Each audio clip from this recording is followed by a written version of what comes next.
Saya sengaja ngindar-ngindar Mas Bambang juga nih soalnya.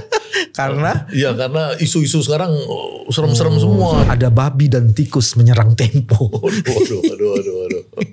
Kok mas kembali lagi tuh ya cara-cara teror yang kampungan itu? Iya, itu cara-cara biadab ya. Lebih keren lagi. Biadab dan haram, saya kasih statement udah ya. Nah, jadi kita mesti selidik itu babi yang di Tempo itu dari mana asalnya gitu loh. Gitu. Apakah dari Solo atau dari Medan atau dari Pasuruan. Ini justru juru bicara istana membuat komunikasi yang jelek sekali. Dibilang ketika ngomong soal babi yang dikirim Tempo dimasak saja.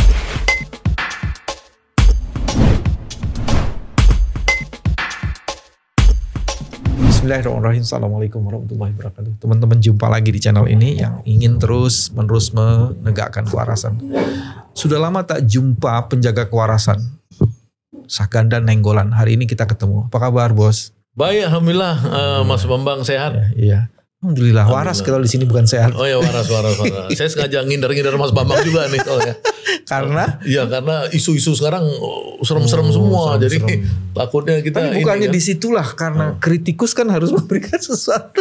Iya, takutnya semua bangsa ini udah gak waras. Jadi kita gimana kan gitu. Kita mau bicara waras. Kelihatannya gelap terus ya semuanya. Kelihatannya kan. Jadi dalam kewarasan itu Syahganda mencoba menatap bahwa ada terang di dalam gelap gitu. Iya benar. Saya udah nulis betul juga kan? Tuh. Iya kan? Iya. Tapi yang sekarang kita bahas bukan terang dalam gelap atau gelap yang semakin nyata. Yang kita bahas ada babi dan tikus menyerang Tempo. Aduh. Kok mas kembali lagi tuh ya cara-cara teror yang kampungan itu? Iya, itu cara-cara biadab ya. Lebih keren lagi. Biadab dan haram, saya kasih statement udah ya. Itu kan di bulan suci Ramadan, kenapa kita bicara babi-babi gitu kan, bicara naikin isu babi. Saya kan itu kan barang haram ya untuk umat Islam yang mayoritas. Dulu Jokowi senang sama Bipang kan, isu Bipang kan Jokowi dulu kan. Kemudian zaman-zaman Jokowi itu kan banyak tuh isu Bipang ya kan. Nah kalau sekarang masa katanya di Solo juga ada wisata babi juga katanya, tapi saya nggak tahu. Ada di Solo, memang sekarang warung babi banyak di pinggir jalan sekarang. Iya. 80% penduduknya Muslim ya. Saya kan baru pulang dari Solo kemarin nih. Jadi lu survei wisata babi gitu? Survei, saya mendoakan tokoh Islam yang baru meninggal. Pak Mudrik ya? Pak Mudrik Sangidu. Saya ziarah kubur itu Islam. Nyekar lah. Nah, tapi kan saya tahu di Solo, saya setiap pinggir jalan sekarang banyak warung babi ya. Nah, jadi kita mesti selidik itu babi yang di Tempo itu dari mana asalnya gitu loh. Gitu. Apakah dari Solo atau dari Medan atau dari Pasuruan, Pontianak, apa segala itu. Itu langkah yang baik untuk mengetahui nanti asal usul babi itu dari mana dulu gitu. Iya. Emang kalau babi Solo capnya beda ya tuh. Ya, pasti ada khasnya kan. Ada khasnya kan. Tiap binatang tuh di daerah-daerah itu kan sapi, kerbau, babi, kambing apa itu kan kambing Garut. Misalnya kambing ini kan orang pada sebenarnya pihak kepolisian ya bisa melacak itu. Tunggu. Kenapa ketika Tempo dikirimin babi terus asosiasinya ke Pak Jokowi? Diduga kayak begitu? Enggak, saya nggak bilang asosiasi. Cuman gitu. Saya bilang Jokowi dulu juga sering atau pernah buat isu bipang-bipang, babi panggang apa segala kan muncul. Sekarang kita ini di bulan suci Ramadan muncul lagi isu babi gitu loh. Oke. Kita cabut gitu. Sekarang kita ngomong soal bentuk terornya. Terornya ini. Ya, satu, dong. Ya, pertama kan Tempo kan salah satu media yang terus-menerus menjaga kewarasannya dengan menegakkan akal sehatnya, menulis secara melalui pendekatan jurnalisme, investigasi macam-macam gitu. Jadi kalau dibilang ke Tempo berarti memang ada ulasan-ulasan Tempo ya yang dijadikan dasar untuk pengiriman babi itu. Ya, saya pikir saya kan intens ya memperhatikan pemberitaan Tempo selama beberapa terbitan 2-3 bulan terakhir ini kan. Memang kan banyak muatan-muatan yang cukup sensitif ya. Di Tempo yang bisa mengundang kemarahan pihak-pihak ya, baik pemerintahan maupun di luar pemerintahan. Di luar pemerintahan seperti kasus-kasus pembongkaran korupsi Pertamina ya. Di pemerintahan seperti adanya 200 tentara aktif, kolonel dan brigjen yang dimuat oleh Tempo sedang pelatihan di Unhan oleh 3 universitas UI, ITB dan Prasetya Mulia itu untuk ditempatkan menjadi pekerja sipil nantinya misalnya seperti itu. Itu kan sensitif juga. Yang sebelumnya yang sangat sensitif menurut saya kalau top priority sensitivity itu sebenarnya ketika Tempo terlibat sebagai jejaring OCCRP itu, OCCRP, di mana OCCRP itu mengatakan Jokowi adalah nomor 3 terkorup di dunia. Nomor 2 loh. Nomor 2, nomor 3. Sorry kalau gue kok pro Jokowi. Jangan diturun-turunin soalnya.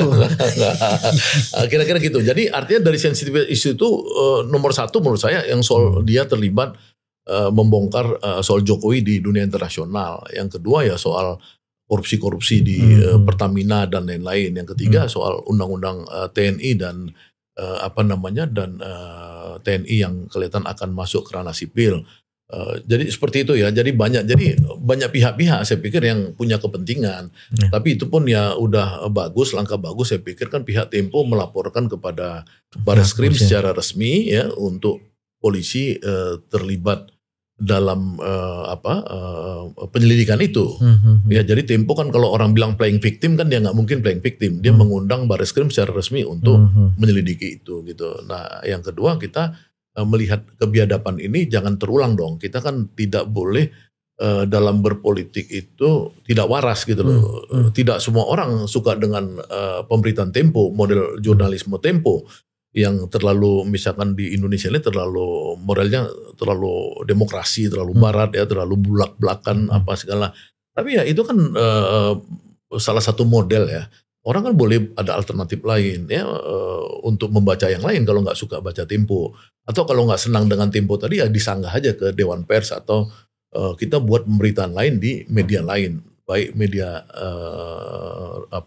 online mainstream maupun media sosial. Jadi banyak. Saya pikir sekarang orang nggak boleh langsung melakukan tindakan brutal seperti itu. Baik.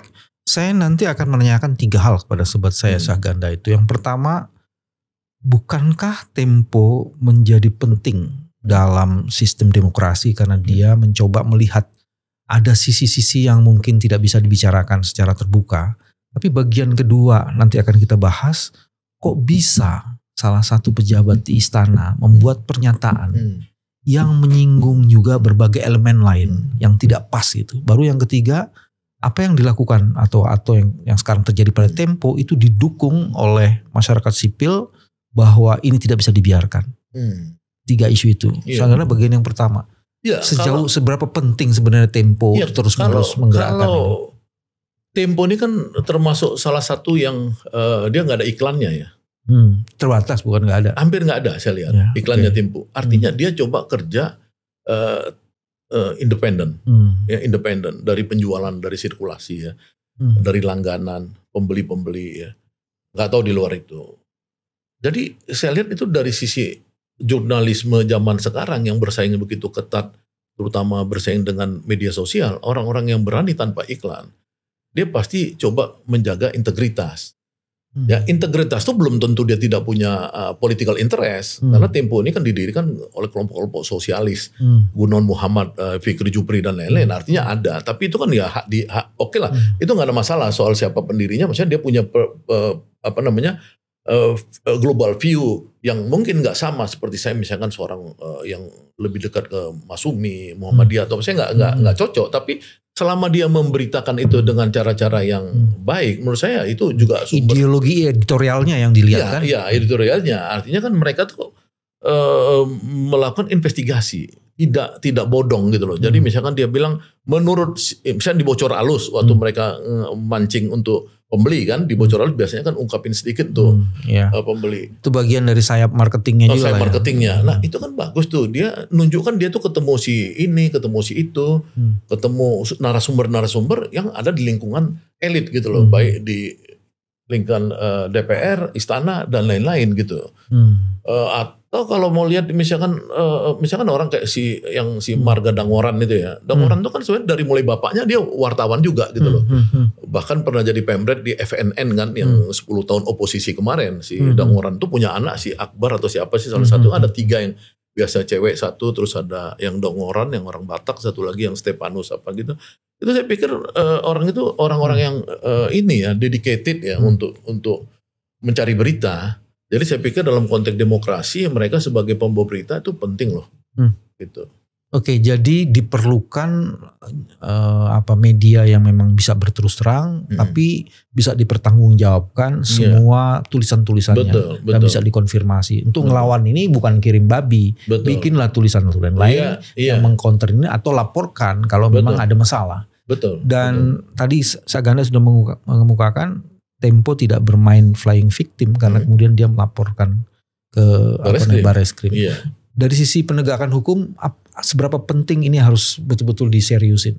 Kalau yang pertama kan, ini kan orang ini kan sekarang pesimis dengan Prabowo. Iya kan? Iya. Kenapa? Karena orang bilang gelap. Oke. Gelap itu ada dua. Satu, gelap suram secara substantif, ya, ekonomi, politik apa segala. Yang kedua, gelap itu karena komunikasinya buruk. Antara yang Prabowo 3 hari lalu di rapat paripurna menteri-menteri mengatakan kita banyak sekali bekerja, tapi kenapa tidak sampai di masyarakat? Kan Prabowo sendiri yang mengatakan ada dua hal yang buruk. Yang pertama, narasi kita yang mungkin buruk. Yang kedua adalah kerja-kerja kita menyampaikan informasi ke masyarakat itu buruk. Nanti ini menyangkut pertanyaan kedua tadi kan. Nah, maksud saya itu artinya dengan model media yang sekarang mungkin tinggal sedikit ya, seperti Tempo mengungkapkan apa adanya, ya, terlepas dari kepentingan yang saya bilang tadi, itu harusnya dianggap bagian dari demokrasi dan kita harus jaga itu, jangan sampai hilang. Itu sebabnya penelusuran terhadap kasus ini. Oleh karenanya itu kalau polisi mau menjaga demokrasi, ya dia harus mengungkap ini. Ya kan, jadi tuduhan playing victim apa segala itu juga harus dibongkar. Karena banyak pihak-pihak yang menuduhkan playing victim, ya kan. Oke, bongkar aja, ya kan. Yang kedua, polisi itu kan harus tidak boleh ada dunia Indonesia ini teroris itu. Kalau terorisnya itu Munarman, gampang dia tangkap, kemudian Munarman dibilang teroris. Ya enggak? Atau siapapun orang Islam kalau ini dibilang teroris. Nah ini gini-gini tangkap dong. Masa nggak bisa nangkapnya? Ya kan? Ini baru tantangan jangan bongkar dong. Ya kan, jangan nggak bisa nangkap yang gini. Udah kilometer 50 nggak jelas, ini nanti nggak jelas lagi, ya kan? Jadi kita berharap pada Pak Sigit, Kapolri dan jajaran tim Barreskrim itu ya udah pokoknya total bongkar gitu loh. Dan kemudian mengklarifikasi, mengkonfirmasi ini babi Solo atau babi yang ada kaitannya ke Solo. Iya, babi mana ini, ya kan? Dan orang jangan dibuat jadi fear kan, rasa takut gitu loh. Di Indonesia ini kok Prabowo presiden harusnya orang happy dong, senang. Kita terbebas dari kegelapan zaman Jokowi, kok sekarang malah orang makin takut gitu loh. Aku menemukan ini, jadi jangan sampai atmosphere of fears berkembang gara-gara babi ini, dan itu ada dalam periode kepemimpinan Presiden Prabowo. Iya. Itu keren. Artinya memang kita harus jaga tempo. Nah, saya sebelum masuk ke Hasan Nabi, saya mau kaitkan dengan pertanyaan ketiga. Itu sebabnya kah yang menyebabkan sebagian civil society marah dan mendukung Tempo untuk bongkar kasus ini? Ya, saya pikir pastinya begitu ya, karena ini kan orang-orang melihat ini kan ada tantangan, ada ancaman terhadap demokrasi, kebebasan sipil dan lain-lain. Kan pers itu kan elemen demokrasi yang penting, ya kan dijamin oleh undang-undang pers. Nah, kenapa itu memancing orang-orang aktivis koalisi sipil apa segala untuk pasang badan nama Tempo? Ya karena mereka pengen demokrasinya tetap terjaga dong, kan gitu. Iya. Nah, yang paling menarik tadi udah disebutkan tuh. Komunikasi bisa jadi buruk, bisa jadi memang gelap, bisa jadi kombinasi keduanya. Cuman saya mau bilang, ini justru juru bicara istana membuat komunikasi yang jelek sekali. Dibilang ketika ngomong soal babi yang dikirim Tempo dimasak saja, walaupun kemudian dia mencoba memberikan penjelasan. Tapi kalimat itu sendiri menyentak. Jangan-jangan benar ya komunikasinya buruk. Salah satunya terkonfirmasi dari sikap dan pernyataan juru bicara istana itu. Iya, saya pikir yang ini ya, yang hampir semua ya, saya pikir tokoh-tokoh nasional ya, mantan menteri ya, saya baca tadi ada Bu Susi, kemudian tokoh-tokoh media pers apa semua itu kan udah menyerang Hasan Nasbi. Ya cuman Hasan Nasbi ini kan joker berat. Ups, iya kan, kok dia ini hubungannya orang ke Jokowi? Iya dong, karena kan bagaimana Prabowo mau nggak memutus mata rantai dengan Jokowi, kan simbolnya salah satunya adalah si Hasan Nasbi, ya simbol lainnya ada si Budi Ari, simbol lainnya ada Pratikno dan lain-lain orang-orang Jokowi yang sangat kental dengan Jokowi yang ada di lingkungan istana, ya. Dia udah bersalah dulu ketika Hasan Nasbi, kita udah pernah bahas di sini, menjustifikasi perbuatan Bahlil yang menggusur pedagang-pedagang gas 3 kg itu kan. Dia bilang istana mendukung Bahlil. Lalu presiden kemudian meralat itu dibubarkan idenya Bahlil. Dia mendukung Bahlil. Ya, dia banyak sekali sebenarnya kesalahan, tapi itu kan tergantung, kita serahkan aja kepada Pak Presiden kan. Tapi otokritik presiden pada Jumat lalu itu di rapat paripurna menteri-menteri, seharusnya itu ada tindakan. Jadi presiden itu tidak boleh omon-omon. Ya kan, itu yang paling penting presiden kita ini sekarang. Kalau persoalan pokoknya itu apa diurut. Persoalan pokok ini dia banyak kerja kata presiden, tapi ada komunikasi, ada narasi yang buruk sehingga tidak memuaskan rakyat. Oke, langsung persoalan itu dipenggal, hilangin persoalannya. Misalkan seperti itu, ya kan? Ganti dong orang-orang. Tapi kalau juru bicaranya kayak begitu, apa bisa komunikasi itu terbangun dengan baik? Ya makanya saya bilang kan itu persoalan. Jangan memelihara persoalan. Di Indonesia ini kan seringkali persoalan itu karena orang sering memelihara persoalan. Persoalan dipelihara. Orang udah tahu Hasan Nasbi ini adalah problem, ya kan? Tapi presiden memelihara, ya kan sampai sekarang. Nah itu tergantung presiden. Saya nggak ini. Cuman presiden itu kan sebenarnya dia ini saya lihat mau menjadi orang yang membawa Indonesia dari kegelapan kepada jalan terang. Yang tadi Mas Bambang sebut tadi, saya yakin itu. Karena apa? Karena semua yang dilakukan presiden, langkah-langkah dia yang banyak ini, saya suruh teman-teman saya, staf-staf saya, coba pelajarin ada nggak semua tindakan Prabowo itu di bukunya. Indonesia Paradoks dan solusinya itu ada nggak di situ? Bahkan sampai saya lihat, coba cari sampai ke bapaknya itu dulu ngapain, kakeknya ngapain, ada nggak yang dilakukan Prabowo berhubungan? Misalkan Danantara itu dilakukan Prabowo berhubungan dengan bapaknya membangun Bank Industri Negara, ya itu berkaitan itu di bukunya Daum Raharjo ada itu tentang bapaknya Prabowo itu bagaimana state corporation itu dikelola seperti Danantara seperti sekarang ini. Dan dulu Pak Hasim juga ngambil alih Papan Sejahtera, tapi setelah itu kan hancur ya. Ya itu karena ada krisis 98 ya. Maksudnya itu artinya gini, yang dilakukan Prabowo ini saya yakin, hakul yakin, 100% yakin. Nah, tapi saya seperti Prabowo juga, dia kan otokritik. Ya kan? Nah kalau otokritik, kalau saya jadi Prabowo pasti saya penggal. Saya nggak mau berlama-lama dengan problem, ya kan? Karena seorang problem solver, ya saya bukan tentara, saya ITB ya, alumni ITB, kita kecil masuk belajar namanya konsep teknologi. Institut Tentara Bandung, bukan. Nah, maksudnya kalau orang macam-macam kan, ada juga orang lawyer seperti Mas Bambang, pola pendekatannya apa, nih apa. Kalau saya orang teknik dulu memang problem solver gitu, jadi ada problem langsung selesain. Jadi kalau Hasan Nasbi problem langsung selesain, gitu. Dan apa yang dikemukakan Saganda itu terkonfirmasi dengan pernyataan Ibu Susi kan. Dia minta Hasan Nasbi itu berhenti mewakili pemerintah bicara di depan umum. Iya. Maka itu udah situasi yang sangat sadistik. Ini kutipan ininya nih Susi. Ketidaktahuan dia harus berhenti mewakili pemerintah berbicara di depan umum Pak Presiden Prabowo. Jadi dia langsung ngomongnya minta Presiden Prabowo seperti itu. Ya makanya kan. Jadi saya kan melihat misalkan jubir zaman Gus Dur, jubir zaman Mega, jubir zaman SBY. Itu kan gak ada yang seperti ini gitu loh. Karena jubir-jubir dulu itu jubir-jubir yang memang dia ngerti dia mewakili negara, mewakili pemerintah untuk mengayomi rakyat. Jadi kalau bilang babinya masa aja, itu kan memang provokasi gitu loh. Bukan mengayomi. Kalau kita tahu sebagai pemerintah mungkin kesel dengan kritik yang dilakukan oleh sebuah kantor berita atau media atau apa. Tapi dia harus tahu bahwa itu memang bagian daripada rakyat yang dia harus bina kan. Dia harus ayomi gitu. Tapi kenapa babi? Dan kenapa tikus yang ada simbol apa sih di balik itu?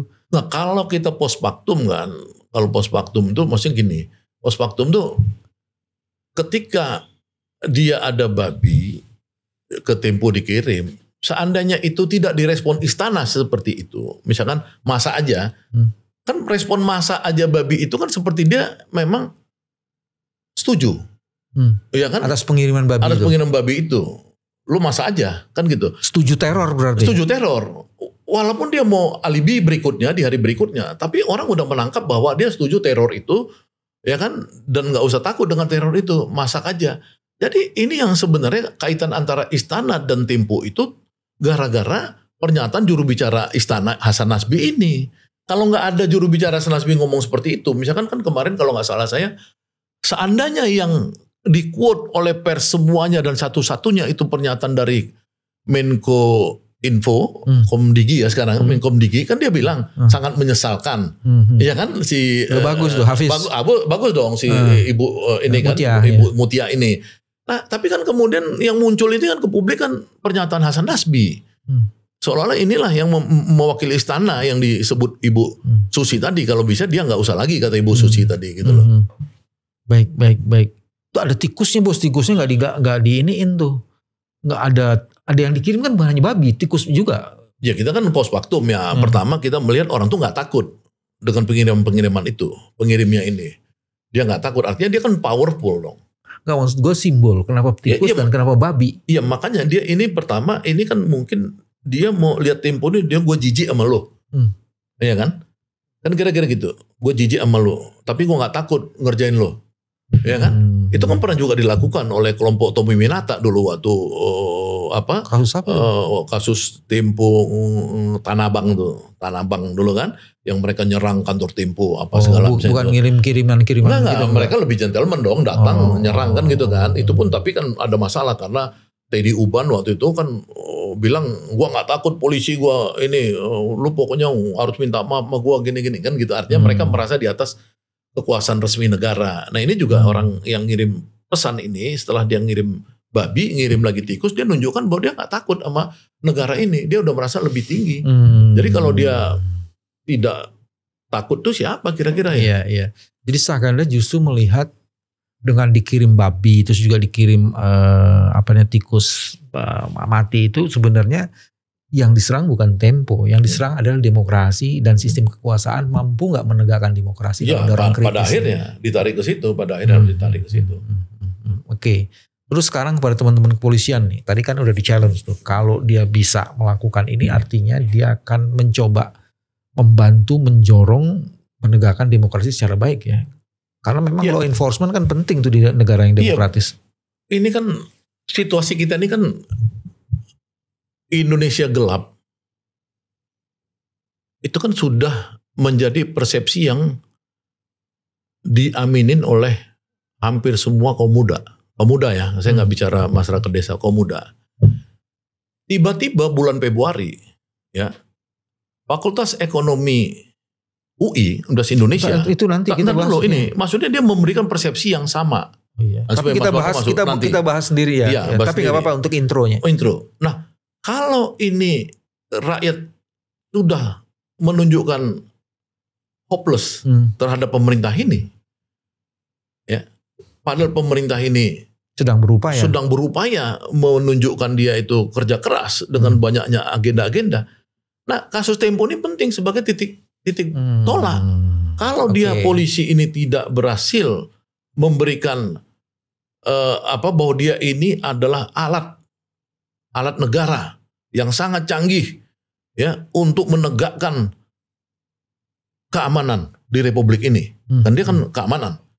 Kalau dia nggak berhasil, ya orang makin gelap lagi dong. Jadi di sini pentingnya polisi, mau saya tadi membongkar ini gitu.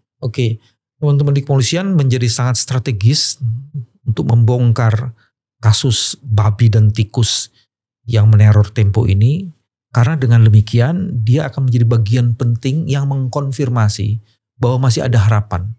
Penegakan hukum bisa ditegakkan di tengah situasi yang orang melihatnya akan menuju kegelapan. Itu penting strategis sekali. Inilah cara kami menjaga kewarasan bersama Saganda. Terima kasih, sampai ketemu lagi. Assalamualaikum. Waalaikumsalam warahmatullahi wabarakatuh.